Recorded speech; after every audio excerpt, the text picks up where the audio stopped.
ব্যবসায়ীদের কাগজপত্র সব ঠিক থাকলেও ফাইল আটকে ঘুষ নেন তিনি। নিজের দাপ্তরিক কাজ করান বহিরাগতদের দিয়ে। এমন অভিযোগ ঢাকা রপ্তানি প্রক্রিয়াকরণ অঞ্চল ডিইপিজেড এর কাস্টমস বন্ড কমিশনারেট এর সহকারী কমিশনারের বিরুদ্ধে। সাভার প্রতিনিধি আকলাকুর রহমানের প্রতিবেদন, জানাচ্ছেন পিন্টু আজম।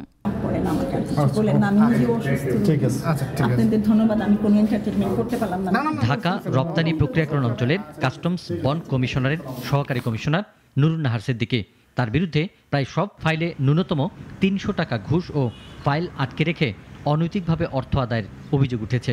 বহিরাগতদের দিয়েও নিজের অফিসিয়াল কাজ করানোর অভিযোগ আছে। তার বিরুদ্ধে অনেকবার বিক্ষোভ সহ নানা কর্মসূচি পালন করেছেন ভুক্তভোগীরা। আন্দোলনরত ব্যবসায়ীদের অভিযোগ, সঠিক নিয়মে ব্যবসা পরিচালনা করলেও কাগজপত্র সঠিক থাকা সত্ত্বেও ফাইল আটকে রাখা হয়। তার কাছে যায় যে কথা বলবেন সেরকম কোনো মানুষ সে অ্যালাউ করে না, সে অ্যালাউ করে তার লোকজন। অবৈধভাবে লবিং করে করে উনি এখানে দিনের পর দিন থাকতেছে, থেকে এখানে সিন্ডিকেট তৈরি করছে। টাকা দেওয়ার কোনো নিয়ম নাই তো নাই, কিন্তু আমরা অ্যাডভান্স টাকা আমাদের কাছ থেকে নিয়ে তারপর আমাদের সাইন দেওয়ার জন্য এর দ্বারা ঘুরতে হচ্ছে, আমাদের টেবিলে ঘুরতে হচ্ছে। তবে নুরুন নাহার সিদ্দিকা তার বিরুদ্ধে আনিত অভিযোগ অস্বীকার করেছেন।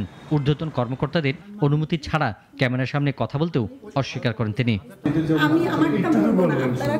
দেখেন, তারা যে মানুষ যে এত মিথ্যা কথা বলতে পারে আর মানুষ যে সাধনা আদায় করতে পারে, হয়রানি মুক্ত ব্যবসায় পরিচালনার জন্য দ্রুত এই কর্মকর্তার অপসারণ দাবি সংশ্লিষ্ট ব্যবসায়ীদের। পিন্টু হাজং, নাগরিক।